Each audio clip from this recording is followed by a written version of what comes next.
এখনকার স্বাধীনতাটাকে মেনটেন করার জন্য দুইটা কাজ দরকার। টিচারদের স্যালারি 3 লাখ টাকা কেন হবে না? আপনার একটা বডি আছে, খুব সুন্দর মাসেল আছে, অনেক গুড লুকিং, 6 ফিট লম্বা, অনেক সুন্দর চেহারা, কিন্তু আপনি হচ্ছে পেশেন্ট হচ্ছে ক্যান্সারের রোগী। বডিটা এরকম হয়ে গেছে বাংলাদেশের। সরকার মনে করে যে আমার যদি অনেক উচ্চ মানের বিল্ডিং থাকে তাহলে পৃথিবী মনে করবে যে এই দেশে অনেক উন্নত। চেঞ্জেস আনতে গেলে 3টা জিনিস লাগবে। 18-19 ঘন্টা ল্যাব করে 4 বছর পরে আমি যে রেজাল্টটা পাইছি, আমি যেটা পারি ওই পারাতে আমি এখানে অ্যাপ্লাই করতে পারবো না। কোনো অন্যায়কে দমাইতে গিয়ে আরেকটা অন্যায় করা যাবে না। ও বলবে অটো পাস, আর এটা বলার সময় ওর মন এবং মস্তিষ্ক দুইটাই নিচু হয়ে থাকবে। ভাই, বাংলাদেশ 2.0-তে এডুকেশন সিস্টেমে কি কি চেঞ্জেস আনা দরকার? চেঞ্জেস আনতে গেলে 2টা জিনিস আমার কাছে মনে হয় যে সবার আগে লাগবে। 3টা জিনিস লাগবে, 3টা, আর আমার ব্যক্তিগত মত হয় 3টা জিনিস লাগবে। প্রথমটা হচ্ছে শিক্ষায় বরাদ্দ বাড়াইতে হবে। হ্যাঁ, গভর্নমেন্টের বরাদ্দটা যতগুলা খাত আছে সব খাতের চাইতে সবচেয়ে বেশি খাত হইতে হবে শিক্ষায়। তো এটা একটা পয়েন্ট। সেই পয়েন্টের ইলাবোরেটিভ পয়েন্টটা হচ্ছে প্রত্যেকটা স্কুল এত সুন্দর হবে যে একটা 5 স্টার হোটেলগুলো থাকে না, মানে যেখানে হচ্ছে বাচ্চাদের জন্য বানানো একটা জায়গা, যেটা একটা আদর্শ কিন্ডার গার্ডেন যেরকম হয়, মানে প্রাইভেট কিন্ডার গার্ডেনগুলো যত সুন্দর করে বানায়, সরকারি প্রাথমিক বিদ্যালয়গুলা এবং স্কুলগুলার বিল্ডিং স্ট্রাকচার, ওইখানকার মানে স্থাবর যে সম্পত্তিটা, এটাকে এত সুন্দরভাবে সাজানো উচিত যেন স্টুডেন্টরা ওইখানে যাইতে অনেক বেশি ফিল করে, মানে ওই জন্য অনেক বেশি এক্সাইটেড আমি যে কখন স্কুলে যাব। এটা হচ্ছে প্রথম পয়েন্ট। দ্বিতীয় পয়েন্ট হচ্ছে টিচারদের পেমেন্ট এত বেশি হইতে হবে যেন একটা টিচার হওয়ার জন্য একটা বুয়েটের ফার্স্ট যে হবে বা মেডিকেলের যে সবচেয়ে টপার রেজাল্ট করা এরকম যারা আসে, তারা ডক্টর যারা হবে বা ইঞ্জিনিয়ার যারা হবে, এদের মধ্যে যারা ডেডিকেটেড টিচার সোল আছে, এরা যেন ফিল করে যে আমি যদি ওই প্রফেশনটাতে যাই আমার 2 লাখ টাকা স্যালারি, আমি যদি এখানে আসি আমার স্যালারি 2,80,000 টাকা। টিচারদের স্যালারি 3 লাখ টাকা কেন হবে না? মানে কেন হবে না? মানে ওই বরাদ্দটা দিতে হবে। এটা হচ্ছে সেকেন্ড পয়েন্ট। আর তৃতীয় সবচেয়ে গুরুত্বপূর্ণ পয়েন্ট হচ্ছে যে বাংলাদেশের টেরিটরিতে বা বাংলাদেশের বিভিন্ন এলাকায় যতগুলা সরকারি কর্মকর্তা কর্মচারী আছে, তাদের প্রত্যেকটা পরিবারের সন্তানকে ওই এলাকার সরকারি স্কুল কলেজে ভর্তি করাইতে হবে। যদি এটা পসিবল হয়, মানে কোনো সরকারি কর্মকর্তার যে ছেলে একটা সরকারি স্কুলে পড়ে আর ওইখানকার ডিসি, এডিসি বা হোয়াটএভার দ্য গভর্নমেন্টের যে কোনো অর্গানের একটা পার্সনের ছেলে ওই স্কুলে পড়তে বাধ্য এবং ওই সরকারি হাসপাতাল থেকে সেবা নিতে বাধ্য, এটা যদি থাকে তাহলে এমনি ওপেন ঠিক হয়ে যাবে। আমার মনে হয় এটা সবার প্রথমে করা উচিত। হ্যাঁ, ওইটা মানে অটোমেটিক, ওটা পরের লাইনটা হবে, কারণ আপনি বাধ্য করতে পারবেন না। আপনি যদি বরাদ্দ বাড়ান বা আপনি যদি স্কুল সুন্দর করে করেন, দেখা গেল যে সরকারি একজন কর্মকর্তা বা আমি যদি আজকে ধরেন একজন সচিব, একটা সচিবের পরিবারের একজন সদস্যকে সে ওই এলাকার একটা সরকারি স্কুলে কেন ভর্তি করাবে? সে যদি দেখে যে ওইখানে একটা খুব ক্লাসিক একাধিক টিচার আছে যারা স্বপ্ন দেখাইতে পারে, একটা আদর্শ স্কুল যেরকম হওয়া উচিত সেরকম একটা স্কুল আছে, ওর নিয়ম করতে হবে না, ও নিজেই ভর্তি করাবে একদম। তো এটা এই জন্য এটা থার্ড ক্যাটাগরিতে আছে। তো আমি যদি বাধ্য করি তাকে, তাহলে এটা ফোর্স হবে।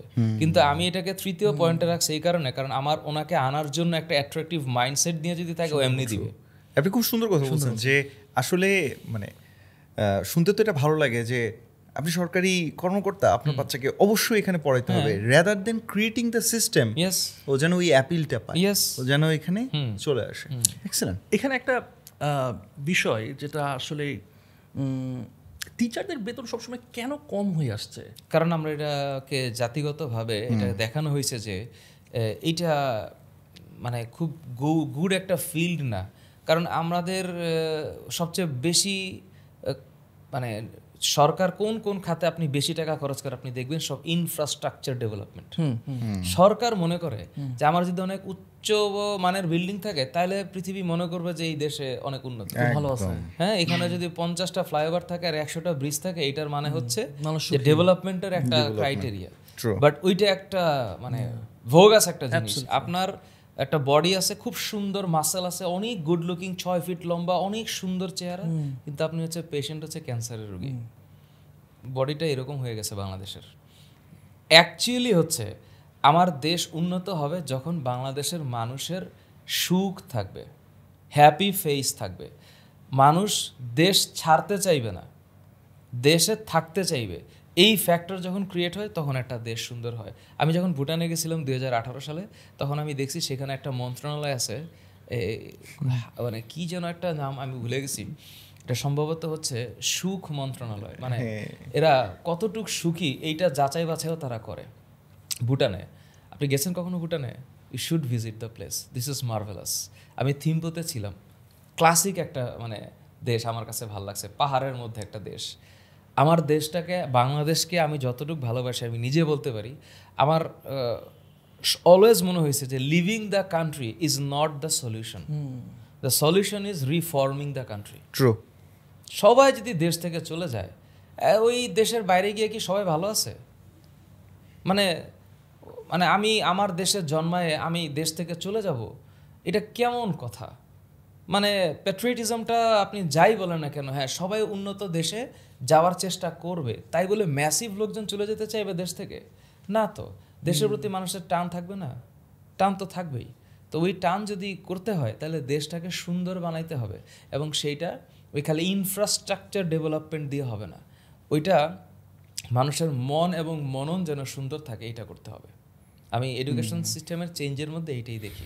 বাই দ্য ওয়ে, আপনারা যারা পড়াশোনার পাশাপাশি কিছু স্কিলস ডেভেলপ করতে চান, অথবা পার্ট টাইম জব করতে চান, দেশে অথবা বিদেশে ফ্রিল্যান্সিং করতে চান, তাহলে আপনাদের জন্য একটা দারুণ সুযোগ আছে। আপনাদের জন্য এসআর ড্রিম আইটি নিয়ে এসেছে ফ্রিল্যান্সিং বান্ডেল প্যাক, যেটা আপনাদের জন্য হতে পারে পারফেক্ট। কেন পারফেক্ট? এটার কিছু রিজন আছে। কারণ এই প্যাকেজে আপনি শিখতে পারবেন digital marketing, graphics design, English communication, freelancing, market প্লেসের সব লেটেস্ট আপডেট, এইরকম 6টা খুবই ইম্পর্টেন্ট কোর্সেস। এই বান্ডেল প্যাকের কিছু হাইলাইটস আমার কাছে খুবই ভালো লেগেছে, যেরকম প্রতিদিন 60 ঘন্টার সাপোর্ট ক্লাস জুমের মাধ্যমে স্টুডেন্টসরা পাবেন। শুধু তাই না, 120টা লাইভ সেশন পাবেন এবং 4 জন টপ রেটেড ফ্রিল্যান্সার্সরা আপনাদের ক্লাস নেবেন। তারপর তাদের স্টুডেন্ট ড্যাশবোর্ডটা নাকি তাদের মেইন আকর্ষণ, স্টুডেন্টসদের খুবই ফেভারিট একটা ফিচার। শুধু তাই না, কোর্স শেষে বেস্ট স্টুডেন্টসরা চাকরি, ইন্টার্নশিপ এসআর ড্রিম আইটিতেই পাবেন। এখানে কিন্তু শেষ নয় নাফিস, এই প্রথম ফ্রিল্যান্সার্সদের জন্য তারা 20 লক্ষ টাকার ফান্ডিং ঘোষণা করেছে। শুধু তাই না, এটা সাথে ল্যাপটপ, নগদ ক্যাশ, এসি, ফ্রিজ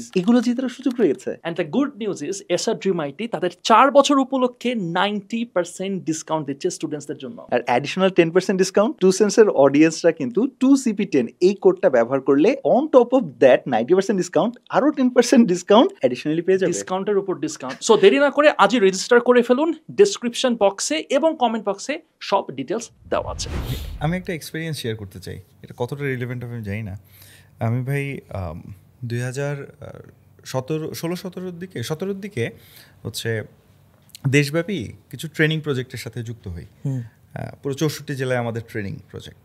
তো এখন ট্রেনিং অনেক জেলাতেই হচ্ছে, দেখা যায় যে তাদের নারীদের ফ্রিল্যান্সিং ট্রেনিং এরকম।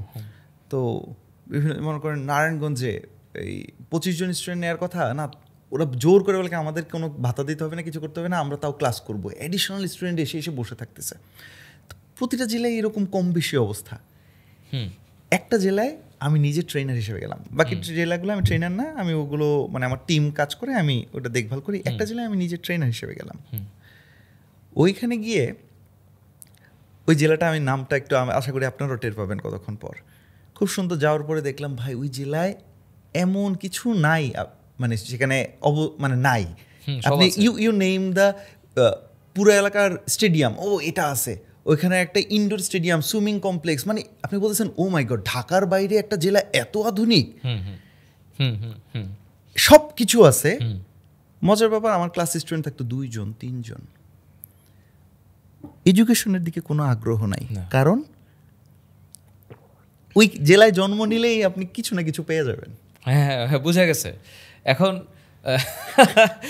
কারণটা হচ্ছে ওই যখন আপনার ফ্যাসিজমের একটা ক্যারেক্টার হচ্ছে, আপনি যাদেরকে সারপ্রেস করে রাখতে চান তাদেরকে আপনি উঠতে দিবেন না, আর তাদেরকে উঠতে না দেওয়ার একমাত্র পন্থা হচ্ছে তাদেরকে জ্ঞানী হইতে বাধা দেওয়া। আমি তোমাকে এত কিছু দিব, তুমি বলবা পড়ালেখা করে কি দরকার। হ্যাঁ, বা তোমার আসলে নিজে থেকে সার্চ করার দরকার নাই, আমি যেটা দিব তোমাকে তোমার কাছে এইটাই রাইট মনে হবে, এবং তোমার মুক্ত চিন্তার দরকার নাই, পৃথিবীর অন্য কোনো কিছুর সাথে তোমাকে কম্পেয়ার করার দরকার নেই। তখন ওই ফ্যাসিজমের মূলনীতিটা হচ্ছে যে আপনি যাকে সারপ্রেস করে রাখতে চান আপনি তাকে বোঝাবেন যে আমি যা করছি তাই রাইট, এবং এইটা করার একমাত্র রাস্তা হচ্ছে আপনি তাকে জ্ঞান অন্বেষণ করতে দিবেন না। আমি ওইখানে দেখলাম ভাই, আমার কাছে অবাক লাগতেছিল যে অল্প কয়জন আসতেছিল, আমি ওদের মধ্যে দেখতেছিলাম ওরা প্রচন্ড ড্রিভেন যে নিজে কিছু করবো, এই কারণে 2-3 জন। বাকিদের মধ্যে কোনো ক্ষুধা নাই, কেউ ক্লাসে আসলো না, কেউ কিছু করলো না, কারণ কেউ না কেউ কিছু না কিছু করে উঠবে। তো এই জায়গায় আমার কাছে যে আপনি একটু আগে বললেন না ইনফ্রাস্ট্রাকচার অনেক দেখবা, কিন্তু ওই জায়গায় যাওয়ার পর আমি দেখছি ভেতরটা এতটা ফাঁকা, এতটা ফাঁকা। Anyway please. হ্যাঁ, এখন ভাইয়া আমাদের এডুকেশন সিস্টেমে ধরেন আপনি যেহেতু এডুকেশন নিয়ে কাজ করছেন, সো আমরা যদি বলি যে বাহিরের দেশের এডুকেশন সিস্টেমের ব্যাপারেও আমি প্রিটি শিওর আপনি অ্যাওয়ার আছেন। সো সেই ক্ষেত্রে আমাদের এডুকেশন সিস্টেমটা আসলে কতটুকু আপডেটেড বা কতটুকু আপডেট করা উচিত, এবং আইডিয়াল কোনো সিস্টেম কোন একটা দেশের, বা কিভাবে আমাদের এটা হওয়া উচিত কিনা এই ব্যাপারে যদি একটু বলতেন, গাইড করতেন। আইডিয়াল সিস্টেম হওয়া উচিত যে আমার দেশের ডেভেলপমেন্টের জন্য জি, যতক্ষণ পর্যন্ত আমার বৈদেশিক সাহায্য লাগবে না, আমার দেশীয় সাহায্য দিয়ে আমি পারবো, ওই পর্যন্ত যাওয়ার চেষ্টা করা উচিত। ওকে, পদ্মা সেতু বানাবো, ডিজাইনার আমার কেন হচ্ছে সুইজারল্যান্ড থেকে আনতে হবে? আমার ফ্যাক্টরি আমি চালাবো, ম্যানেজার কেন আমার শ্রীলঙ্কা থেকে আনতে হবে?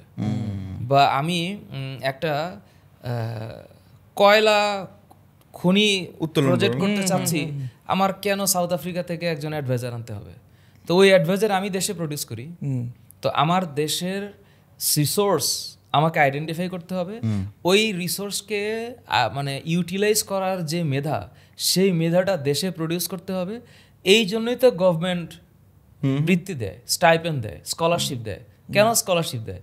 তা আমি এখান থেকে 250টা মাথা, সবচেয়ে মেধাবী মাথা পাঠাইলাম ফিনল্যান্ডে, একটু পড়ে আসো, যাও তুমি 4 বছর পড়ে আসো, এবার বাবা যে তুমি আসো, তোমার আমি $1 লক্ষ দিয়ে এখানে পাঠাইলাম, তুমি যে লেখাপড়া করলা, এবার তুমি যে পড়ে আসলা যে অ্যাটমিক এনার্জি এইভাবে রিভলিউশন করা যায়, তো এবার তুমি একটু পাবনায় যাও, রূপপুরে আমি একটা প্রজেক্ট বানাইছি, বাবা তুমি হচ্ছে এমডি, তুমি এখন এটারে মেনটেন করবা। এই হচ্ছে প্রসেস। তো আমি গভর্নমেন্টের মন্ত্রণালয় থেকে বিশাল পরিমাণ টাকা, জনগণের ট্যাক্সের টাকা দিয়ে 200টা মানুষকে দেশের বাইরে পাঠাইলাম। ওনারা ওইখানে গিয়া সুন্দর জীবন দেখা সেটেল হয়ে গেল, এবং সেটেল হওয়ার পর ওনার যে অর্জিত মেধাশক্তি সেটাকে নিয়ে উনি ওই দেশেই সেটেল হয়ে গেল। তাহলে এই দেশ তো কিছু পাইল না, ফাঁকা হয়ে গেল, তাই না? তো পৃথিবী এইরকমভাবেই চলে আসতেছে যে দেশের পৃথিবী যত উন্নত হয় সব জ্ঞান দিয়ে উন্নত হয়। তো ওরা পৃথিবীর যারা উন্নত দেশ ওরা উন্নত হয়ে যাচ্ছে, কারণ তারা বাকি সাবকন্টিনেন্টগুলো থেকে আরও মেধাগুলো নিয়ে আসতেছে, আইনা ওদের কাছে রেখে দিচ্ছে। তো আমার গভর্নমেন্টের আজ থেকে গত কয়েক দশকে যত পরিমাণ মাথা দেশের বাইরে গেছে, সরকারি খরচে যারা লেখাপড়া করতে গেছে, তাদের কত শতাংশ আমার গভর্নমেন্টের কাজে আসছে? যদি এইটা ঠিক করা যায় তাহলে সিস্টেম এমনিতেই ডেভেলপ করবে। আমাদের এন্টায়ার যেই রেভলিউশন আমরা আমাদের নিজের খরচে নিজের ইয়েতে করতে পারবো। হ্যাঁ, এমনিতে গভর্নমেন্টের খরচে কি সেরকম যায়? মানে কিরকম যেতেছে, মানে একটা আইডিয়া এখন মানে মনে করেন, সরি মাঝকে করলাম, হচ্ছে নিজের খরচে যাচ্ছে অথবা নিজে ওইখানে একটা স্কলারশিপ পাচ্ছে, এইভাবে যাচ্ছে। কিন্তু আপনি যেই দিকটা দেখাইলেন, এটা আমি মনে করি যে হ্যাঁ, গভর্নমেন্টের এরকম লোক পাঠানো আরো বেশি উচিত। তুমি ওখানে শুধুমাত্র যাবাই না, শিখবাই, আবার আসবা। হ্যাঁ, তুমি ওইখানে ভালো ভালো যেন প্রজেক্টে সে কাজ করতে পারে, দরকার হলে তাকে আরো অনেক রকম ইনফ্লুয়েন্স করে ঢুকাবে, বড় বড় প্রজেক্টে ঢুকাবে গভর্নমেন্ট, শিখে আসবে। কিন্তু এমনিতে এইরকম সিনারিও গুলো কি আমরা তো এগুলো খুব কল্পনাও করতেছি না যে আসলে কি এরকম লোকজন এভাবে শিখে চলে যাচ্ছে। এটার কোনো স্ট্যাট আমার কাছে নাই। আচ্ছা আচ্ছা। তবে মানে এর মধ্যে যে দেশপ্রেমিক আছে নাই তা না, আচ্ছা, অনেক মেধাবী আছে যারা চায় যে ওর মেধাটা কাজে লাগুক, কিন্তু ও জানে যে এই দেশে আইসা ও ওর মেধাটা কাজে লাগাইতে পারবে না, এই কারণে আসে না। এই কারণে ও আসে না। ও অক্সফোর্ডে অথবা ক্যামব্রিজের মতো একটা ইউনিভার্সিটিতে অথবা ব্রিটিশ কলাম্বিয়া ইউনিভার্সিটিতে, সে ফর এক্সাম্পল মলিকুলার ফার্মিং নিয়ে কেউ পিএইচডি করছে, অথবা বায়োটেকনোলজি নিয়ে কেউ পিএইচডি করছে, অথবা রিকম্বিনেন্ট ডিএনএর এমন একটা প্রসেস বাইর করলো যে দেশি গরুর দুধ 3 লিটার থেকে 30 লিটার হয়ে যাবে, ও এটা পিএইচডি করে আসছে। এখন এটার ইমপ্লিমেন্ট যে করবে ওই জায়গাটা তো ওর নাই। তো ও তো যে মেধাটা, ও জানে যে আমি ব্রিটিশ কলম্বিয়ায় গেছি বা আমি হচ্ছে ক্যামব্রিজে একটা সাবজেক্টে পিএইচডি করতেছি, ও কনফার্ম যে এত সুন্দর একটা পরিবেশ রাইখা ও এইখানে আইসা শুধুমাত্র দেশপ্রেমের কারণে ওকে টানবে না, ও টানবে না, এই কারণে ওইখানে যাচ্ছে। এখন এর কোনো স্টেট আমার কাছে না, আমি একটা আন্দাজ করতেছি, তবে এটা আমার হাইপোথিসিস এবং এই হাইপোথিসিসটা রাইট, এটা হিউম্যানলি রাইট। গভর্নমেন্ট এত মেধাবী মানুষ থাকে না, কিছু খুব গড গিফটেড মেধাবী মানুষ, তো এর মেধা ও চিন্তা করে এখানে আমি কি করব, জেনেটিক ইঞ্জিনিয়ারিং এর কোনো সেক্টরই তো নাই, আমি কাজ করব কোথায়, আমার তো একটা কাজ দেওয়ার জন্য ল্যাবই নাই, ওইরকম একটা পিএইচডি হোল্ডার এই দেশে এসে কাজ করার জন্য ওর যে ল্যাব লাগবে ওই ল্যাবটাই তো নাই, তাহলে ও কেন আসবে? এখন আপনি যদি এক একজনকে ধরেন যে ভাই তোমরা যে গেলা আর আসলে না, এই উত্তরই আপনি দিতে পারবেন না। যে ও বলবে যে আমি যে বাটা মেধাটা আমার যে পিএইচডিটা 18-19 ঘন্টা ল্যাব করে 4 বছর পরে আমি যে রেজাল্টটা পাইছি, আমি যেটা পারি ওই পারাতে আমি এখানে অ্যাপ্লাই করতে পারবো না, তা আমি কেন আসবো? এই কারণে ওনারা ওখানে থাকে, আর এই কারণে ওইখানে থাকে বলে আমার দেশে আর কখনো ডেভেলপমেন্টই হয় না।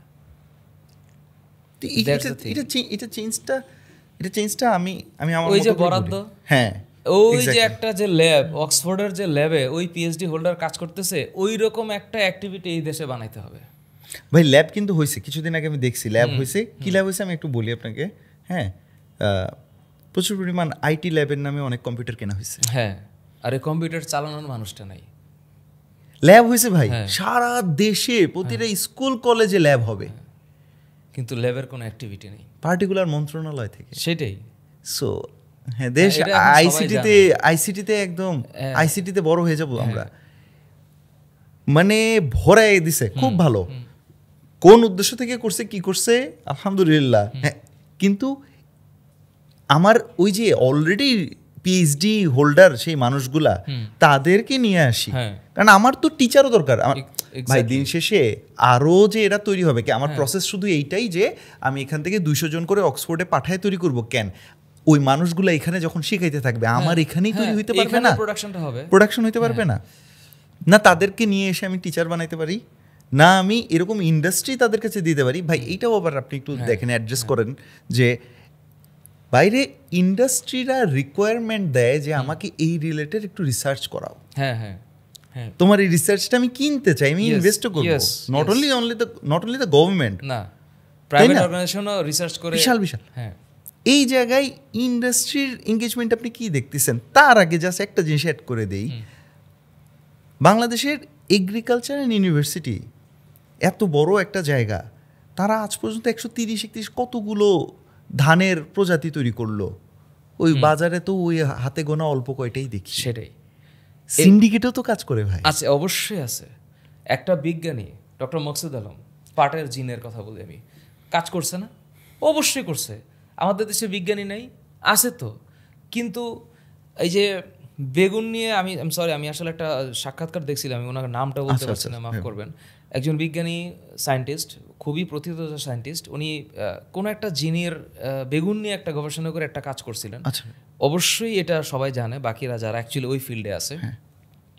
কিন্তু আমাদের দেশে যে কাজ হচ্ছে না তা না, কিন্তু কম মাত্রায়। ওই যে এডুকেশনের রেভলিউশন যদি বলেন, তাহলে এডুকেশনে শিক্ষা মন্ত্রণালয়ে এমন মানুষ থাকতে হবে যে পৃথিবীর টপ লেভেল ইউনিভার্সিটি থেকে পিএইচডি করা, এবং উনি জানে যে কিভাবে এডুকেশনটাকে সাজাইলে এটার ফিডব্যাক পাওয়া যাবে। আমরা এখানে কারা বসে? আমলারা বসে, আমলা বসে। আমলা বলতে যা শব্দটা বুঝে, ওনারা একাডেমিক্যালি কতটুকু সাউন্ড আমি জানি না, কিন্তু শিক্ষা মন্ত্রণালয়ে এমন সব মানুষ থাকা উচিত যারা ওই লেভেলের টপ একটা নচে গিয়ে আসছে। সে যদি এসে এই কাজটা করে, তাহলে তার পক্ষে ডিসিশন নেওয়া, পলিসি বানানো ইজি হবে। তা নাহলে ওই আমলা যে সিদ্ধান্তটা তার নিতে পারত, এই সিদ্ধান্ত নেওয়ার জন্য আরেকজন পিএইচডি হোল্ডারকে তার বুদ্ধিটা নিতে হবে, কারণ তার তো নিজের বুদ্ধি নেই, তার তো ম্যানেজমেন্ট ক্যাপাসিটি আছে। হ্যাঁ, ম্যানেজমেন্ট ক্যাপাসিটি আছে, প্রশাসনিক জ্ঞান তার, কিন্তু সে যার কাছ থেকে বুদ্ধিটা নিয়ে কাজ করতেছে ওই লোকটারই তো এখানে থাকার কথা ছিল, তাহলে তো ওনার দরকার ছিল না। এইটা হচ্ছে ব্যাপার। কারণ আমাদের এক একটা সেক্টরে মাথাগুলা ওই সেক্টরের বস না, ওই সেক্টরের একাডেমিক এক্সিলেন্স করা লোকটা না। পাট এবং বস্ত্র মন্ত্রণালয়ের যিনি আছেন উনি তো পাট এবং বস্ত্র নিয়ে তার পার্সোনাল অ্যাচিভমেন্ট নাই, তা কেমন করে উনি একটা দেশের জন্য কাজ করবেন? আরও ইন্টারেস্টিং জিনিস দেখছি আমি ভাই, মনে করেন একজন সচিব, তিনি আইসিটিতে অনেক ভালো কাজ করছেন, আপনি কয়েকদিন পর ওনাকে দেখবেন উনি এখন চলে গেছে আরেক মন্ত্রণালয়ের সচিব। হ্যাঁ হ্যাঁ হ্যাঁ, আপনার আসলে এক্সপার্টিস কি সত্যি করে বলেন তো? সেটাই, এক্সপার্টিসটা কি? আপনার আসলে এক্সপার্টিস কি? Management is their expertise, I understand, but আপনি কি ম্যানেজ করতেছেন সেইটার ডেপথে তো যাইতে হবে। এক্স্যাক্টলি। আমি কিছু ওয়ার্ডকে সুন্দর করে ইউজ করলাম এবং আমার কাছে একটা ফর্মুলা আছে, যে এই ফর্মুলায় তুমি যে কোনো জিনিস দিলেই এটা সুন্দর গভর্নেন্সে চালানো যায়। হ্যাঁ, but out of the box তো অনেক সিচুয়েশন আসে। এক্স্যাক্টলি। আপনি তখন আপনার পিএইচডি অর্থাৎ ওই ফিলোসফিটা তখন আপনার থাকলে you can only think outside of the box, otherwise ওই যে চলে আসতেছে হ্যাঁ ব্রিটিশ এডুকেশন চলতেই থাকবে। হ্যাঁ, এনিওয়ে ভাই, ফ্রাস্ট্রেটেড হচ্ছে কেন? আমরা তো সমস্যার সমাধান খুঁজবো। সমস্যা সমাধানই তো বলতেছি, যে এই যে যেই কারণ যেগুলো হয়েছে এই কারণগুলোর জন্য সেকেন্ড টাইম না হয়, তাইলে সমাধান হবে। বরাদ্দ, ওই যে ফার্স্টে হচ্ছে বরাদ্দ, একদম বরাদ্দ বাড়ায় দেন, এমনিতেই ইন্ডাস্ট্রি খুলবে। ভাই আমি ওইভাবে ডেটা আমার মনে নাই, আমাদের অডিয়েন্সও বলতে পারবে, আপনারা লিখতে পারেন। সেটা হচ্ছে বাংলাদেশে মনে হয় এই শিক্ষা খাতে এত কম বরাদ্দ, কোথায় 2.5%, 3%, আমি ওইভাবে এখন জানি না। লাস্ট বাজেট দেখলে মনে হবে ওই তো 5%-এর বেশি হওয়ার কথা। 5% তো ধরেও নেবে মনে হয় আরো কম। আপনি একটু প্লিজ লিখেন। হ্যাঁ, আমরা সো এত কম বরাদ্দ দিয়ে শিক্ষা বলে জাতির মেরুদণ্ড, ভাই আমাদের মেরুদণ্ড কি মেরুদণ্ড এটা ভাই? এটা শুধু লেখার কাজ, ওই তো এই জন্যই তো বাট এখন আমরা স্বপ্ন দেখতে পারি। আমাদের একজন ডক্টর ইউনুস আছেন, আমি পার্সোনালি ওনার সাথে কখনো মিট করিনি, আমার খুব ইচ্ছা আছে এই মানুষটাকে একবার ছুঁয়ে দেখার। ডক্টর মোহাম্মদ ইউনুস এমন একটা মানুষ, তাকে নিয়ে ওয়ার্ল্ডের একটা ব্যক্তি নাই যে সে একটা কথা বলতে পারে। সো যেই মানুষটা ওয়ার্ল্ড রিকগনাইজ করছে, সে আর যাই হোক আমার দেশের পারতপক্ষে কোনো ক্ষতি করবে না বলে আশা করছি, এবং এই মানুষটাকে সম্মান করেন এমন কোনো ব্যক্তি তো নাই। আর দেখেন দেশের এমন একটা ক্রাইসিসে ধরার মতো আর একটা ব্যক্তিও নাই। আরে পঙ্গু করতে করতে কি অবস্থা? ইউনুস সাহেব যদি বলতো, ইউনুস সাহেবের দরকার আছে নাকি এখানে আসা? উনি তো বলছে আমার না বলেন আমি চলে যাই, আপনি আমারে বলেন ইউনুস সাহেব না থাকলে এখানে কে থাকতো? একটা ব্যক্তি আছে আমাদের আইডিয়াল একটা পার্সন যে আসলে এই জায়গাটাকে হোল্ড করতে পারে। Thanks to doctor Yunus. আমি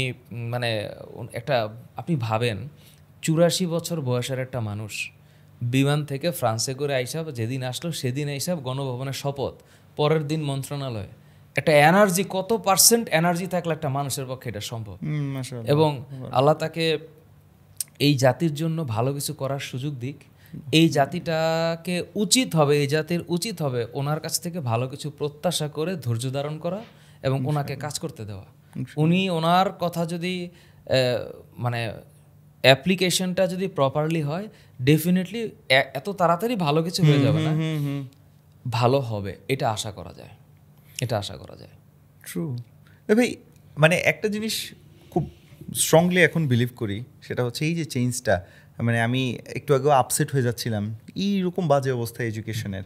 আমরা তো পড়ালেখা করে আসছি এবং দেখতেছি সব কিছু, কিন্তু কিছু ছেলে পেলে এরা একটু ডিফারেন্ট হয়ে গেল, যাদেরকে আমরা জেনজি বলতেছি, জেনারেশন জেড।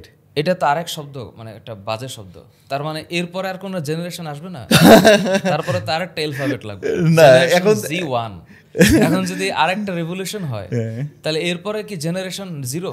না, ওরা তো দিচ্ছে, নাম দিচ্ছে কি আলফা, না জেনারেশন আলফা। তাহলে তো আবার শুরু থেকে শুরু হবে, বিটা গামা আসবে। ওটাই হ্যাঁ ভাই, এটাই চলতেছে।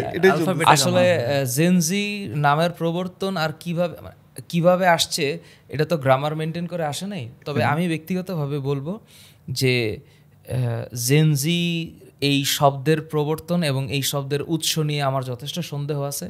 আমি বলবো এখনকার স্বাধীনতাটাকে মেনটেন করার জন্য দুইটা কাজ দরকার। দেশপ্রেম বলতে কি বোঝায় এটা আমি জানি না। দেশপ্রেম মানে হচ্ছে আমার নিজের প্রতি প্রেম। মানে আমি যদি আমার কাজ করি, আমি স্টুডেন্ট, আমি যদি আমার লেখাপড়া ঠিকমতো করি, এটাই দেশপ্রেম। যে টিচার সে যদি ঠিকমতো পড়ায় বাচ্চাদের, এটা তার দেশপ্রেম। একজন রিক্সা চালক সে যদি প্রপারলি সঠিক ভাড়া দিয়া রিক্সা চালায় এবং যখন দুর্যোগ আসবে তখন ইচ্ছা করে 30-35 টাকা বাড়ায় দেওয়ার মেন্টালিটি থেকে বাইরে এসে যদি রিক্সা চালায়, এটা রিক্সা চালকের দেশপ্রেম। একজন সরকার প্রধান সে যদি কোনো দুর্নীতি এবং অন্যায় অবিচার না করে সে তার কাজ করে, এটা তার দেশপ্রেম। দেশপ্রেম করা কিভাবে মানুষ, মানে আমি দেশের প্রতি আমার প্রেম, এটা আমি কি দিয়ে শো করব? আমি কি এখন দেশপ্রেম মানে কি রাস্তার মধ্যে দাঁড়াইয়া ট্রাফিক কন্ট্রোল করা? একজন এমপি রাস্তার মধ্যে দাঁড়ায় ট্রাফিক কন্ট্রোল করবে? তো একজন এমপি কি করবে? তার যে কাজ সেটা ঠিকমতো করবে।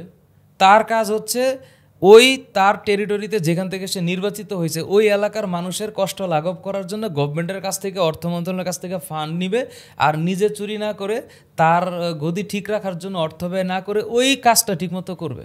তাইলে হলো এমপির দেশপ্রেম। একজন মাননীয় স্পিকারের কি দেশপ্রেম? মাননীয় স্পিকারের দেশপ্রেম হচ্ছে 350 আসনের প্রত্যেকটা মন্ত্রণালয়ের প্রত্যেকটা মন্ত্রীর কথা শোনা এবং সে অনুপাতে এই মন্ত্রণালয়ের দায়িত্বে যারা আছে তাদেরকে বলা যে আপনি এই কাজটা করেন। যে আমার এই টেরিটরিতে একটা ইউনিভার্সিটি নাই, আমার একটা ইউনিভার্সিটির জন্য বাজেট দেন, আমার এই টিচার লাগবে, 10 কোটি টাকা লাগবে, আপনি আমার বাজেট দেন। এই কথাটা মাননীয় স্পিকার শুনবে, আর শোনার পরে অর্থ মন্ত্রণালয়কে অর্ডার করবে আপনি ফান্ড দেন। শিক্ষা মন্ত্রণালয় বলবে ঠিক আছে আমি রাজি, এমপি আপনি কাজ শুরু করেন। এমপি ইউনিয়ন পরিষদ এবং জেলা পরিষদে সবাই নিয়ে কাজ শুরু করেন। তো এইটা হচ্ছে এমপির দেশপ্রেম, এটা হচ্ছে স্পিকারের দেশপ্রেম। আমার আপনার দেশপ্রেমটা কোথায়? আপনি টুসেন পডকাস্ট করতেছেন, আপনি চাইবেন আপনার যারা ফলোয়ার তারা যেন এমন একজন ব্যক্তির কাছ থেকে কথা শুনে যেন তারা পজিটিভ ইমপ্রেশন পায়, এটা আপনার দেশপ্রেম। আপনি যখন ঘরে যাবেন আপনার বাচ্চার সাথে আপনি কথা বলতেছেন এবং আপনার বাচ্চাকে আপনি প্রপারলি বড় করার চেষ্টা করতেছেন, you are a good father, ওইটা আপনার দেশপ্রেম। বাবা হিসেবে আমার দেশপ্রেম, বাবা হিসেবে আপনার দেশপ্রেম, দ্যাটস ইট। মানে দেশপ্রেম মানে কি আবার? এটা কেমন শব্দ? এই শব্দটাকে লালন করার মানে হচ্ছে আপনি আপনার কাজ দিয়ে প্রেম করবেন, তাইলেই দেশপ্রেম হয়ে যাবে। আই লাভ ইউ এই কথাটা বলার চাইতে how do I love you এটা অ্যাকশন দেখানো জরুরি। Love is not a word, is an action. এই হচ্ছে ব্যাপার। ওয়ান্ডারফুল। ভাই আপনার কাছে একটু সাজেশন, যেহেতু অনেকে স্টুডেন্টস দেখবে, আপনার ছাত্রছাত্রীরাও দেখবে, স্কুল কলেজ থেকে আপনার কাছে কি মনে হয় যে কোন কোন জিনিস শেখানো উচিত স্কুল কলেজ থেকে, বা কোন বই পড়ানো উচিত? আপনার কি মনে হয়? আমার কাছে সবচেয়ে ইম্পর্টেন্ট সাবজেক্ট হচ্ছে অর্থনীতি, দ্বিতীয় ইম্পর্টেন্ট সাবজেক্ট হচ্ছে দর্শন, তৃতীয় ইম্পর্টেন্ট সাবজেক্ট হচ্ছে বিজ্ঞান, চতুর্থ ইম্পর্টেন্ট সাবজেক্ট হচ্ছে ব্যবসা, পঞ্চম ইম্পর্টেন্ট সাবজেক্ট হচ্ছে ইতিহাস। এই 5টা, এবং এই সবগুলোর সাথে সেমি ইম্পর্টেন্ট সাবজেক্ট হচ্ছে গণিত। এই কয়েকটা জিনিসকে বাধ্যতামূলক রেখে বাকি সব ওপেন করা উচিত। একটা স্টুডেন্ট যে কোনো কিছু পড়তে যেতে পারে।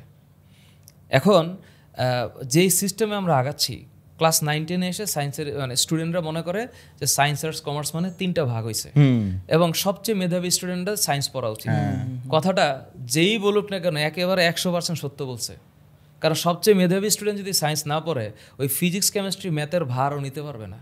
কিছু স্টুডেন্ট থাকে যারা খুবই এক্সট্রা অর্ডিনারি, মানে এত লেখাপড়া তাদের পছন্দ, ওরা লেখাপড়া করতে পছন্দ করে।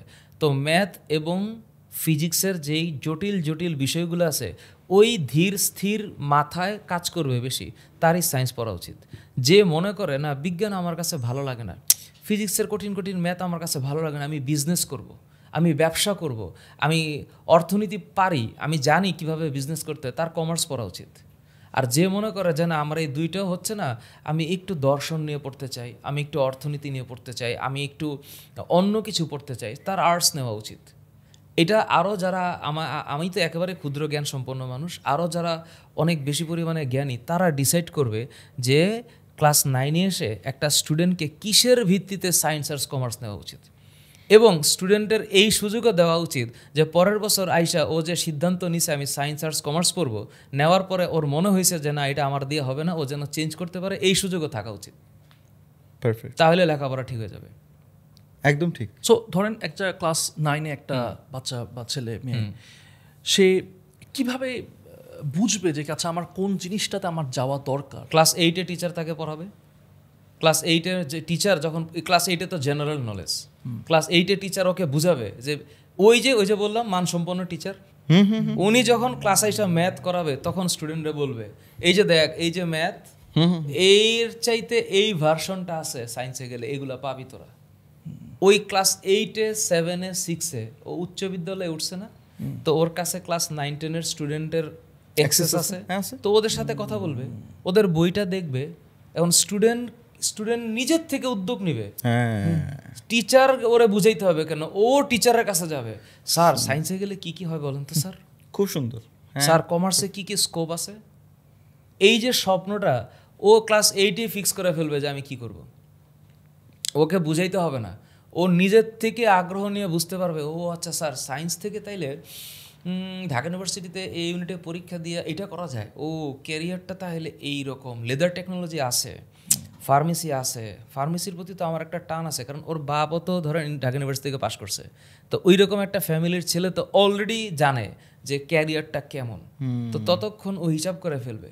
তো ওই যে বাবা, ওই সন্তানের যে বাবা, সেও তো গ্র্যাজুয়েট করা, মাস্টার্স করা, তার একটা হোম ডিরেকশন আছে না, আর হোম ডিরেকশনের সাথে স্কুলের যে বস লেভেলের টিচার একাডেমিক ডিরেকশন আছে, এই দুইটাকে ম্যাচ করে ও বুঝে ফেলবে যে আমি 9-এ গিয়ে কি পড়বো।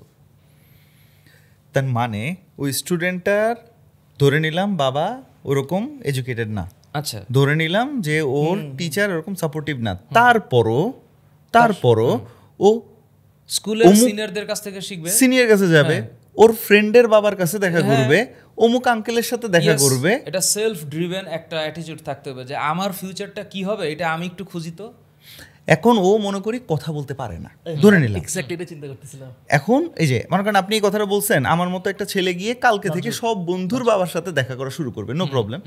নাফিস এটা শুনে এমন ভাবে দরজা বন্ধ করবে, আল্লাহ আমার বন্ধুর বাবার সাথে কথা বলতে হবে, ধরে নিলাম আমরা ওই বয়সে আছি, এই ছেলেটার জন্য কি করা দরকার?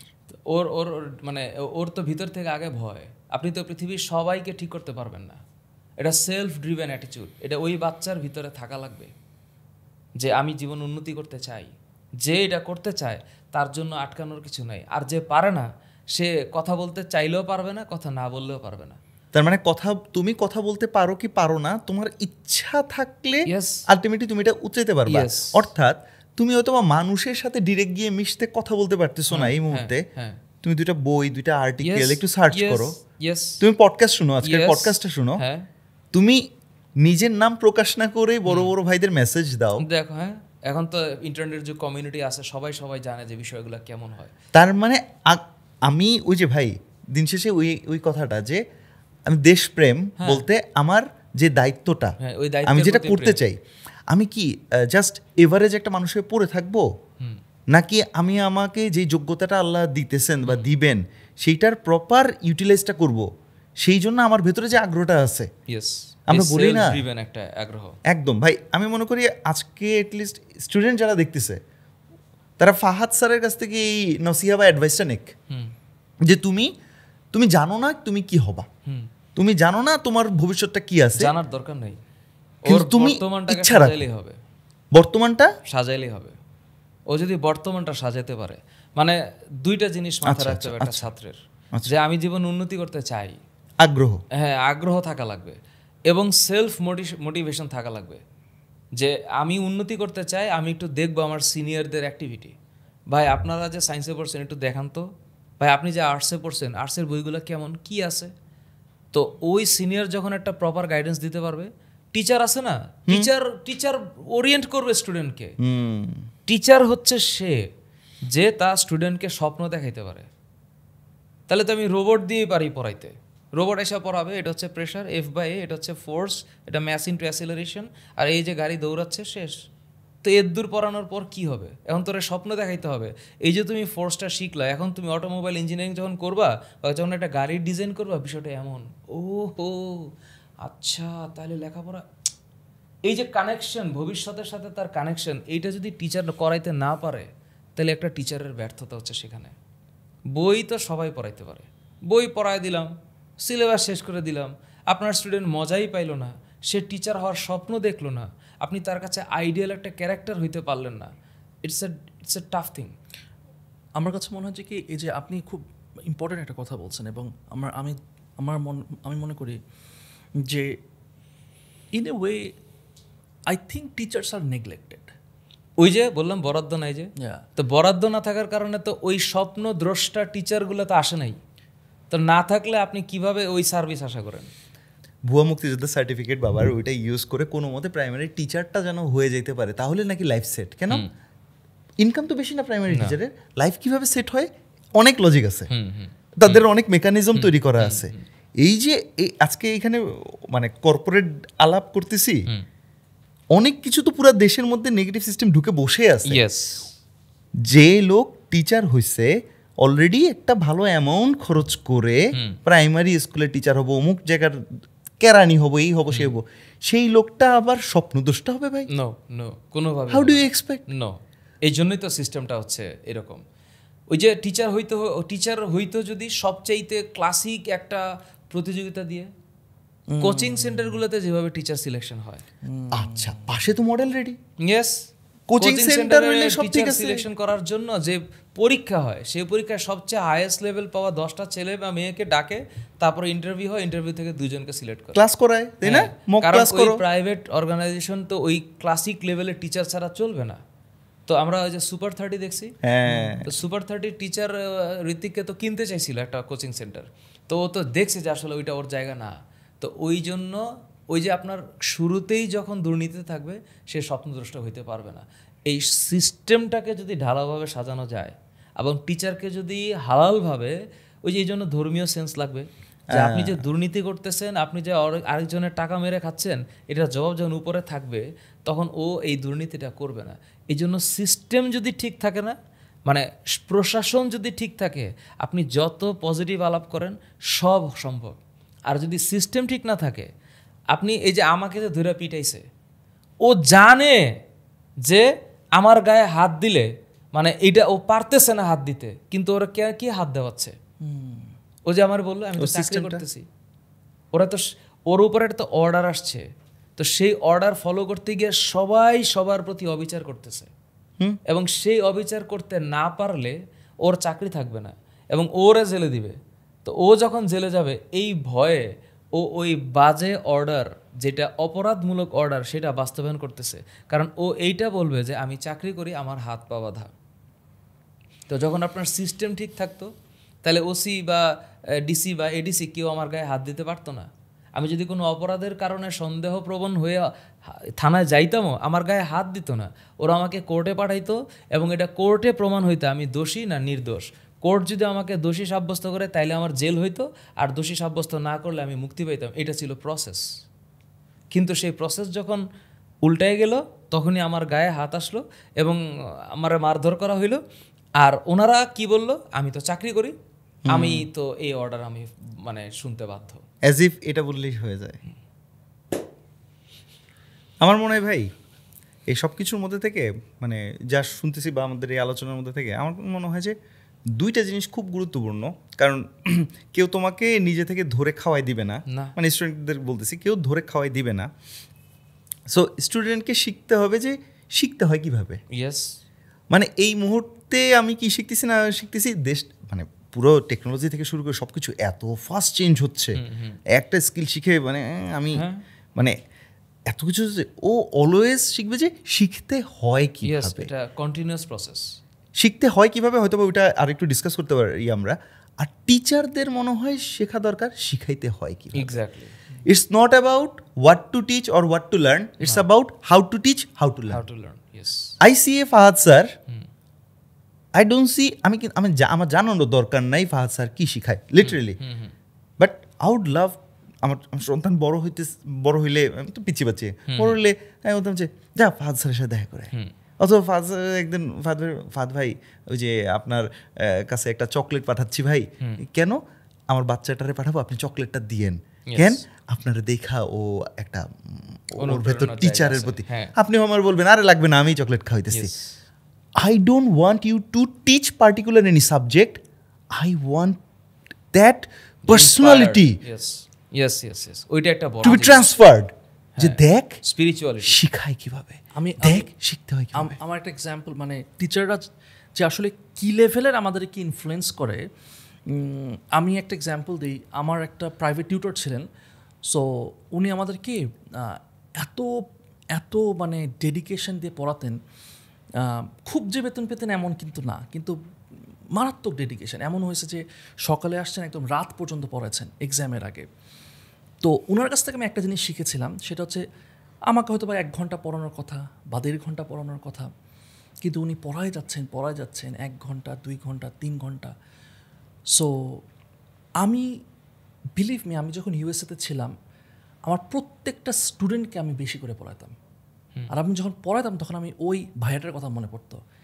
আমার জাস্ট ওনার কথা বারবার আসতো, বিকজ ওই ভাই আমাকে পড়াইছে, উনি তো এক্সট্রা ডেডিকেশন দিছে, আমিও এক্সট্রা ডেডিকেশন দিব। সো এটা উনি কিন্তু আমাকে বলেনি যে নাফিস আমি কিন্তু করতেছি, তুমিও একদিন এরকম কইরো। উনি তো জানেন না ভবিষ্যতে আমি কি স্টুডেন্ট পড়াবো কিনা, but that influence me so much.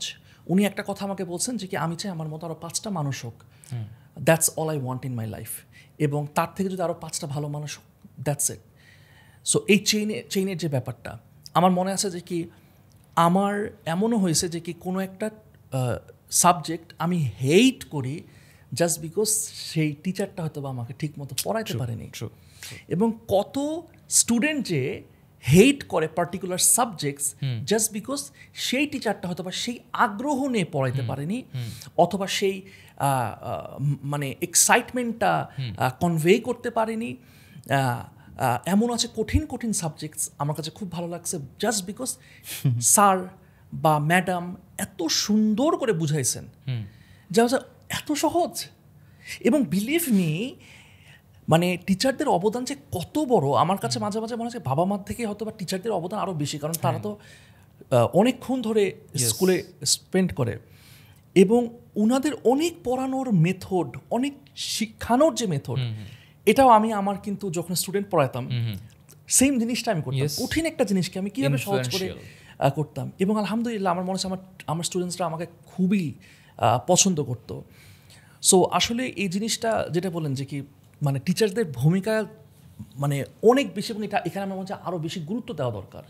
হ্যাঁ, আমরা হয়তো একজনকে হায়ার করে নিলাম, থাকুক, কিন্তু তার মাধ্যমে যারা শত শত স্টুডেন্টসরা এফেক্টেড হবে এবং they will be the leaders in the future, এটা কিন্তু আমরা ধরতেছি না, বিশ্বাস করতেছি না ভাই, বিশ্বাসটা মনে করতেছি না। 5-10 বছরের বাচ্চা, 15 বছরের বাচ্চা কি এমন এটা বুঝতেছেন এটা কতটা এফেক্ট করতেছে ইন দ্য ফিউচার। ভাই পার্সোনালিটি অনেকটা এরকম হয়ে গেছে না, আপনাকে টাকা দিতেছি আপনি পড়াবেন। One type of. I remember, মানে ওই যে এখন তো অনেক কথা মনে পড়ে যেতেছে ভাই, মনে করেন টিউশন করতে গেছি এরকম, হয়তো বা অতি আবেগ নিয়ে পুরো ব্যাচকে কিছু একটা বলে ফেলছি বা ইয়ে করছি। ওই দিন আমি বের হয়ে কাঁদছি, স্টুডেন্টের মধ্যে থেকে বলছে আপনাকে টাকা দেওয়া হয়, আপনি আমাদের পার্সোনালি এত কথা বলতেছেন কেন? হঠাৎ ধাক্কা খেয়েছি, কি রে কোথায় আসলাম, কোথায় কি করলাম, কাদেরকে পড়াচ্ছি? কিন্তু বিলিভ মি, ওই স্টুডেন্টগুলাই এত বেশি ভালোবাসছে আমাকে। নট অনলি দ্যাট, আমি ফিজিক্স ম্যাথ এগুলো নিয়ে পড়াইতাম, তো ওরা সবগুলোতে যে এগুলো যে জঘন্য জিনিস, বায়োলজি পড়তে হবে, মেয়ে স্টুডেন্ট পড়াইতাম, বিশাল ব্যাচ ছিল আমার, মনে করেন ভিকারুন্নেস স্যার, সৌরভ স্যার একটা নাম হয়ে গেছিল এক সময়। সো সবগুলা হায়ার ম্যাথ নিয়েছিল পরে, কি রে ওরা ভালোবেসে ফেলছিল ফিজিক্স, ভালোবেসে ফেলছিল ম্যাথস। স্টুডেন্টদের আবেগটা এমন, হুট করে কষ্ট পাওয়া যাবে না, একটু বুঝতে হয় যে ও হঠাৎ করে কথা এর বলে ফেললো কেন, ও তো এতটা ম্যাচিউরড হয় নাই, যে এত পরিমাণ মেধা ওর হয় নাই যে আসলে কি বলতে কি বলে ফেলাবে। ওকে বুঝাই দিতে হবে যে তুমি রং বলেছ এবং আমি কষ্ট পেয়েছি, কিন্তু আমি উত্তেজিত হই নাই, তোমার এটা বলা উচিত না। আমার একটা ঘটনা মনে পড়লো হঠাৎ করে, সেটা হলো আমার মনে নেই, আমি যখন ক্লাস 7 না 8 পড়তাম, 8 মনে হয় সম্ভবত। তো আমার একটা স্যার ছিলেন, তো উনিও খুব ডেডিকেশন দিয়ে পড়াতেন। তো আমি একবার ভালো রেজাল্ট করলাম, খুব ভালো, মানে যেটা এক্সপেকটেশন সেটা বা তার থেকে আরও বেশি করছি। তো আমার মনে আছে যে স্যার একদিন আসলেন, তো আম্মুকে বলতেছেন যে ওনার বেতন থেকে কিছু অ্যাডভান্স দিতে। তা আমি বুঝলাম না কেন অ্যাডভান্স, মনে হয় 100 টাকা অ্যাডভান্স নিয়েছেন এরকম কিছু একটা। হ্যাঁ, অনেক আগের কথা। তো নিলেন, তারপরে আমাকে নিচে ডাকলো, বাসার নিচে স্যার কেন ডাকছে? সে মিষ্টি নিয়ে আসছে আমার জন্য, যে সে এত খুশি যে আমার ভালো রেজাল্ট হয়েছে, সে আমাকে মুখে তুলে মিষ্টি খাওয়াবে। আর আমার ফ্যামিলি মেম্বারের মধ্যে no one said good job, congratulation, well done, তালি, নাথিং। দ্যাট স্যার আমাকে মিষ্টি খাওয়াইছে, আমার যত স্টুডেন্টস আমি জীবনে পড়েছি, আমি সেইটা out of respect for that sir আমি সবাইকে ভালো রেজাল্ট হলে আমি আমি কিছু একটা সেটা আমি রেসিপ্রোকেট করার চেষ্টা করছি, সেই স্যারের মাধ্যমে করিনি, কিন্তু আমার স্টুডেন্টসের মধ্যে আমি এটা করার চেষ্টা করছি যে আমি কিভাবে তাকে রিপে করবো। I cannot repay that, but I can repay to my students. Yes, এটাই তো ইনফ্লুয়েন্স। এই জন্যই তো টিচার একটা ইনফ্লুয়েন্সিয়াল ক্যারেক্টার। তা নাহলে এই স্মৃতি কেমনে হবে, এই মানে আনন্দপূর্ণ একটা অভিজ্ঞতা কেমনে হবে? এই ইনফ্লুয়েন্সিয়াল ক্যারেক্টার তো এই কারণেই তো। টিচার তো একটা অন্য লেভেলের একটা জিনিস। টিচার স্বপ্ন দেখাইতে শেখায়, বাবা মাও স্বপ্ন দেখাইতে শেখায়। হ্যাঁ, কিন্তু বাবা মা পরিবারের মধ্যে থাকে বলে পারিবারিক একটা এডুকেশন থাকে, আর টিচাররা একাডেমিক সাইডে থাকে বলে একাডেমিক একটা ক্যারিয়ার দেখায়। এখন বাবা মা তো আর ফিজিক্সের ধরেন কাজক্ষমতা শক্তি পড়াইতে পারবে না, ওয়েভ লেন্থ পড়াইতে পারবে না। বাবা মা মোরালিটি শিখাবে, যে তুমি লিফটে গিয়ে যখন দেখবা যে একজন মানে হুইল চেয়ারে বসে আছে, তুমি নাও এটা তারে উঠাবা। এইটা তো বাবা মা শিখাবে। হ্যাঁ, তুমি এমনভাবে উচ্চবাচ্চ করো না, ফোনে কথা বলো না যেটা আরেকজনের ডিস্টার্ব হয়। এটা ফ্যামিলির এডুকেশন। আর টিচার পড়াবে একাডেমিক এডুকেশন। কারণ একাডেমিক এডুকেশনের সাথে ফ্যামিলি এডুকেশনও যদি টিচার কিছু ভূমিকা রাখে, তখন একটা বাচ্চা ফুললি একটা মানে বিকাশ সে করবে এবং সে ভালো মানুষ হবে। এত সুন্দর একটা গাইডলাইন। আমার হঠাৎ আবার মনে পড়ে যাইতেছে ক্লাস 9-এ থাকতে, মানে টিচার যে একটা ফিলোসফিতেও বা কিভাবে চেঞ্জ আনতে পারে। আমাদের স্কুলের হচ্ছে আমাদের যে ব্যাচ ছিল বা আমার ফ্রেন্ডস, তো অত বেশি স্টুডেন্টস ছিল না, বাট আমাদের যে ফার্স্ট হতো যে স্টুডেন্টটা, একটা মেয়ে, সো সে সব সময় ফার্স্ট হতো এবং খুবই মেধাবী স্টুডেন্ট, খুবই। আমি মানে ছোটো থেকে দেখে আসছি তাকে কেউ টপকাতে পারে না, ফার্স্ট সেকেন্ড কেউ টপকাতে, ফার্স্ট আর সেকেন্ড। সো আমরা সবসময় এই যারা আছে তারা থার্ড পজিশনকে টার্গেট করতাম, যা থার্ড আমাদের জন্য ফার্স্ট বরাবর। তো একদিন সেই স্যার বা ভাইয়া আসছেন, তো আমাকে বলতেছে যে কি তোমাদের টার্গেট কি হইতে চাও? আমি ভাই থার্ড হতে চাই। তো বলতেছে যে কি, হি ওয়াজ শকড, বলছে তোমরা ফার্স্ট কেন হতে চাও না? ভাইয়া কি বলতেছেন আপনি, ফার্স্ট কেমনে সম্ভব? আমরা যেভাবে হাসছেন আমি হাসতেছি, এভাবে হাসতেছি। আর আমার যমজ বোন আছে, তো আমরা সবাই বলছি ইটস ইম্পসিবল, ফার্স্ট হওয়া সম্ভবই না, কি বলতেছেন? যাই হোক, থার্ড কীভাবে হবো সেটা একটু বলেন। হ্যাঁ, আচ্ছা, হি ওয়াজ সিরিয়াস, সে হাসতেছে না, সে তখন সে আমাকে বলছে কি, তুমি জানো সে কেন ফার্স্ট হয়েছে এতদিন, এত বছর ধরে? তোমরা ভয় পেয়েছো বলে। Because you guys let it happen. তোমরা অ্যালাউ করছো বলেই সে ফার্স্ট হয়েছে, তুমি ধরে নিছো সেই ফার্স্ট হবে। হোয়াট? টিচার না বলবে? প্রথমবার আমি এটার মাথার মধ্যে আসলো যে কি আমিও ফার্স্ট হতে পারবো, মানে I could not even dare to imagine যে ফার্স্ট হওয়া পসিবল। সো তখন এমন কিছু জিনিস ঢুকাই দিল, মানে আমি ফার্স্ট সেকেন্ড হয়েও নি, বাট আমার মনে হয় আমার প্রোডাক্টিভিটি লেভেল বা মানে হার্ডওয়ার্কের লেভেল মনে হয় 200% বেড়ে গেছে। কারণ সে একটা আশা দিছে, একটা স্বপ্ন দিছে, and I was like oh my God, আমরা নিজেরাই নিজেদেরকে লিমিট করে রাখতেছি, সিলিং আমরা দিয়ে রাখছি, না অত সিলিং দেওয়া যাবে না, এই নিচে রাখো। আমাদের যে পটেনশিয়াল সেটা আমরা নিজেরাও জানি না, বা ওটা আমরা করে রাখি। সো আমি আরেকটা পয়েন্টে যেতে চাই, একটা বিষয় যেটা খুবই রেলেভেন্ট ফর স্টুডেন্টস, সেটা হচ্ছে ইনসিকিউরিটি। খুবই কি বলবো, এটা খুবই রিলেটেবল একটা প্রবলেম অ্যামং স্টুডেন্টস। সেটা হচ্ছে এরা সবাই একসাথে বড় হচ্ছে, স্টুডেন্টসরা বিভিন্ন এই যে হাই স্কুল থেকে কলেজে, এবং তখন আস্তে আস্তে ডিফারেন্ট ফিল্ডে যায়।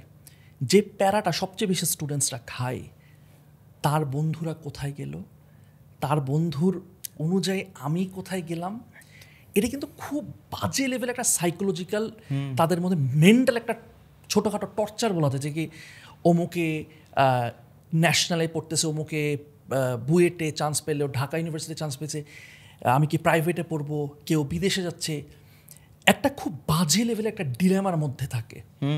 এবং তারা বুঝে না যে কি করব, তারা বাবা মার সাথে শেয়ার করতে পারে না, এবং একদম লস্ট থাকে ফ্রেন্ডসের সাথে।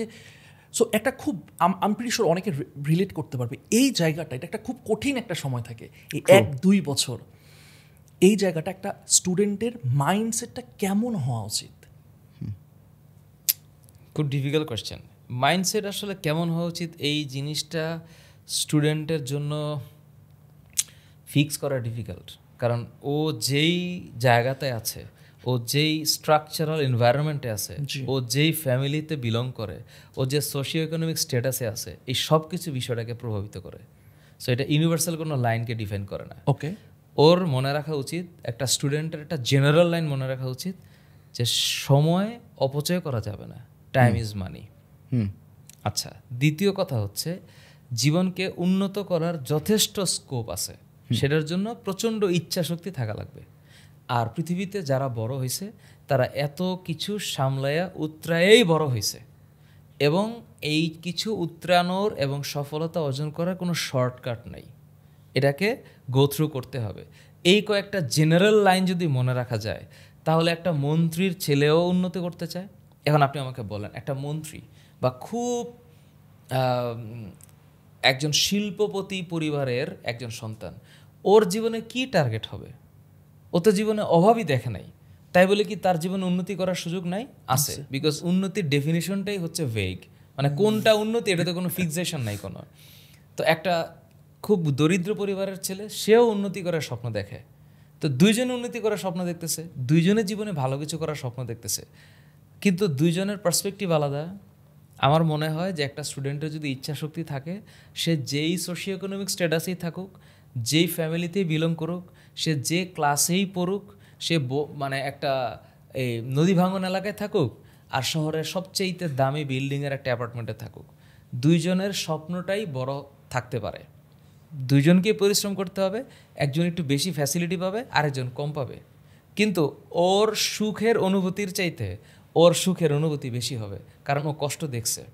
তো যখন কষ্ট দেখছে, তাহলে ওর সুখের অনুভূতি বেশি হবে, এবং দুইজনেরই দেশকে দেওয়ার মতো সুযোগ আছে, দুইজনেরই পৃথিবীর সবচেয়ে টপ যাদেরকে আমরা সাকসেসফুল বলি তাদের কাছাকাছি যাওয়ার সুযোগ আছে।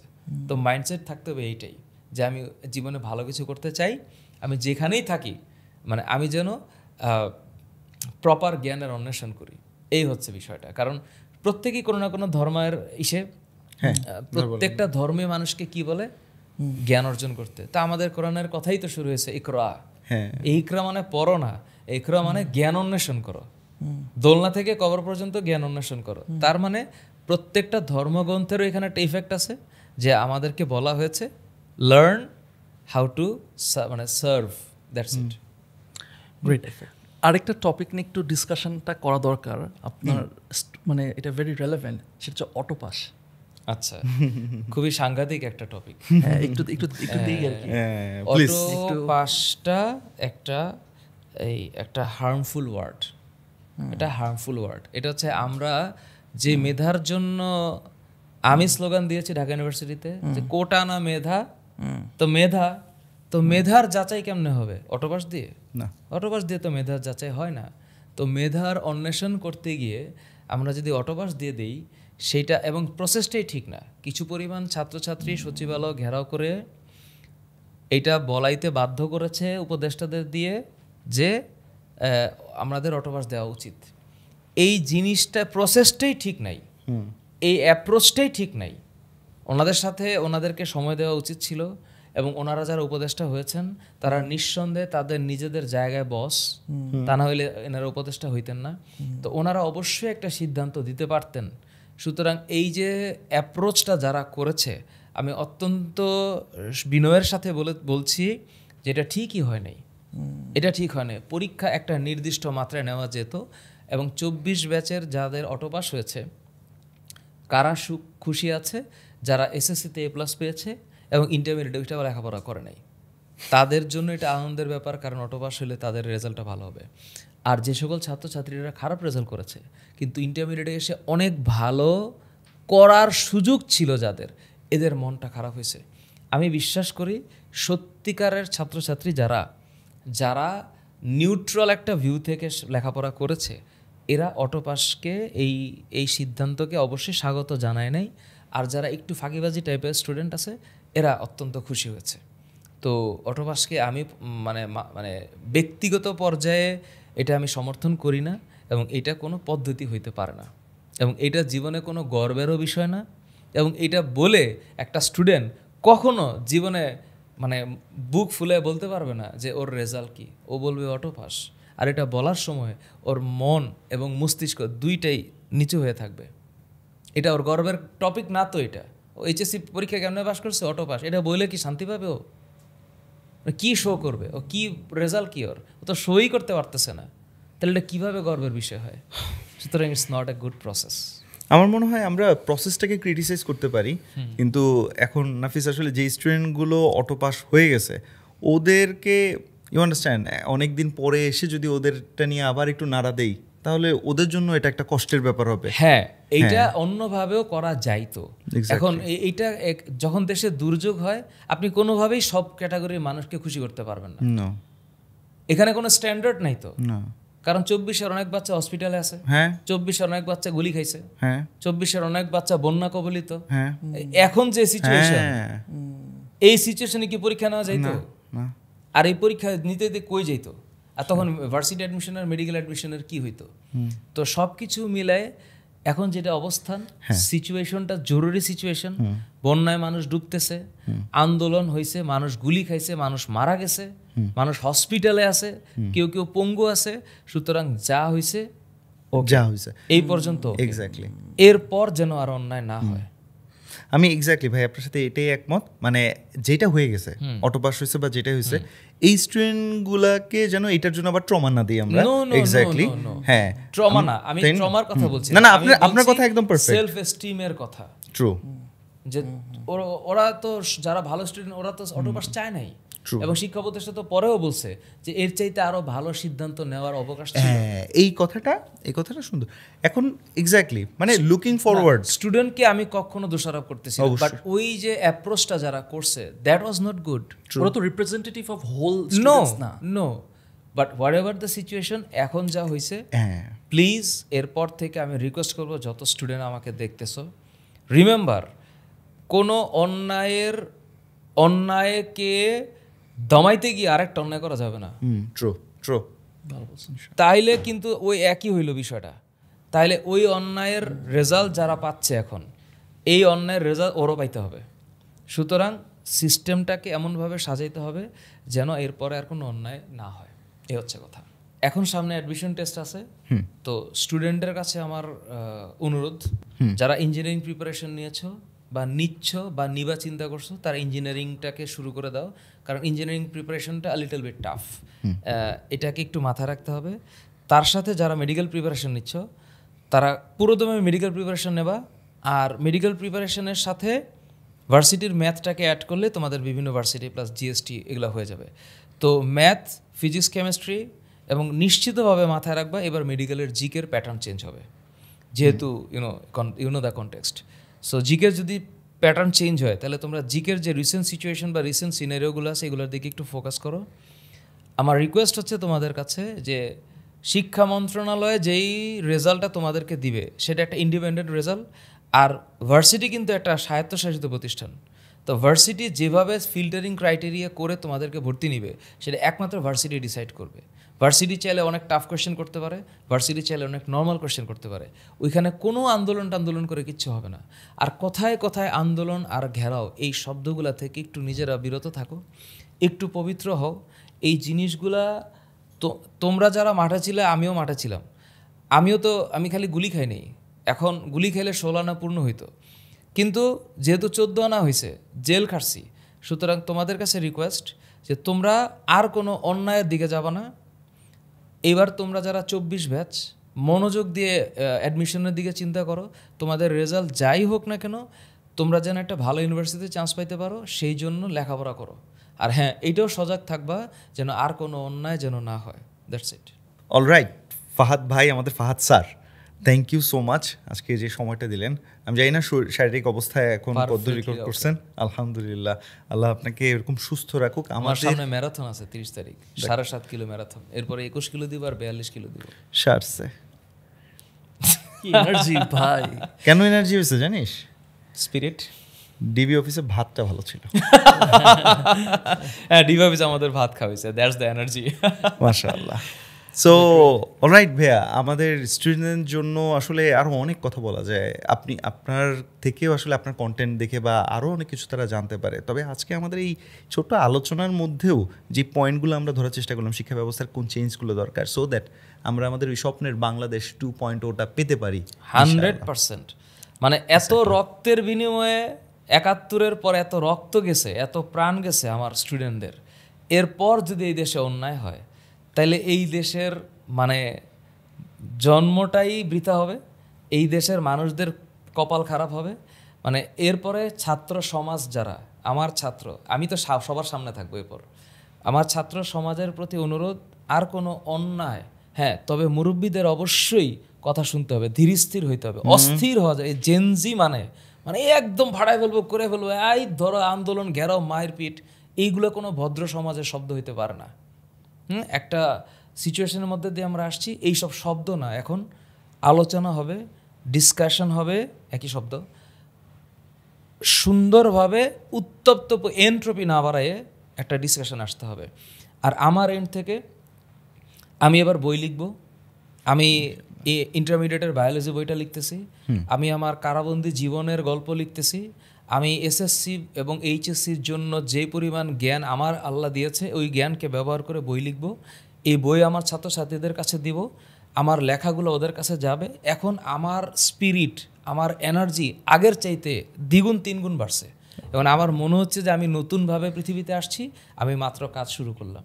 আপনাদের টুসেন পডকাস্টে আপনাদের দুজনকে থ্যাংক ইউ, যে আমি রিয়েলি হ্যাপি যে আমি এখানে কথা বলতে পারতেছি, এবং আমার স্টুডেন্ট যারা এখানে দেখবে বা অভিভাবক যারা দেখবে, ইভেন কর্পোরেটের যারা আছেন, যারা আমাকে চেনেনও না, থাকতেও পারে, আপনারা যারা দেখবেন, আপনাদের কাছে অনুরোধ যে অন্যায় থেকে একটু দূরে থাকা, আর হচ্ছে এইটা মাথায় রাখা যে এই পৃথিবীটা হচ্ছে ক্ষণস্থায়ী। হ্যাঁ, আর দুনিয়া মাজরাআতুল আখিরা, এই ছোট্ট জীবনে যদি কোনো অন্যায় করি, এরপরে নন এন্ডিং যে জীবনটা আছে ওইখানে আমার এটার জবাব দিতে হবে। এটা মাথায় থাকলে সব সম্ভব। আর উপদেষ্টা মণ্ডলী যারা আছে তাদের কাছে রিকোয়েস্ট, এবং ভবিষ্যতে যারা সরকার হবে তাদের কাছে রিকোয়েস্ট, যে এমন একটা সিস্টেম তৈরি করেন যেই সিস্টেমে একটা মানুষ চাইলেও যেন অসৎ না হইতে পারে।